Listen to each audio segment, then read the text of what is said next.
Hello అండి, ఈ వీడియోలో వంకాయ ఇగురు రెసిపీ ఎలా చేసుకోవాలో చూద్దాము. చాలా సింపుల్ అండి. మనకి టమాటా కానీ ఎక్కువ మసాలాలు కానీ ఏమీ లేకుండా ఈజీగా వండుకోవచ్చు అన్నమాట.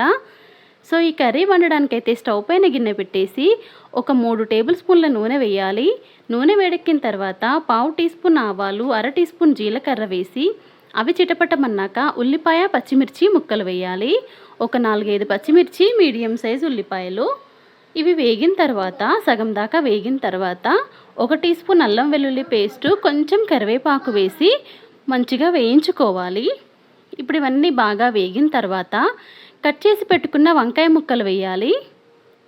వంకాయ ముక్కల్లో 1 టీ స్పూన్ ఉప్పు, పావు టీ స్పూన్ పసుపు కూడా వేసేసి బాగా కలిపేసి మూత పెట్టుకొని మగ్గించాలి. వంకాయ ముక్కలు కట్ చేసిన తర్వాత సాల్ట్ వాటర్లో వేసుకుంటే కనుక నల్లబడకుండా కండ్రెక్కకుండా ఉంటాయి.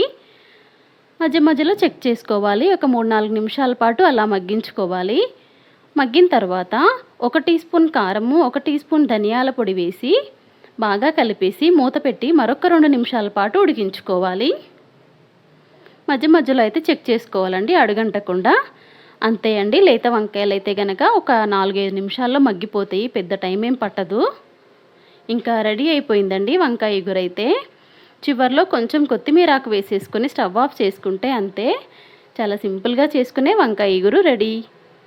ఈ వీడియో నచ్చితే ప్లీజ్ లైక్ చేయండి, ప్లీజ్ సబ్స్క్రైబ్ చేసుకోండి. Thanks for watching.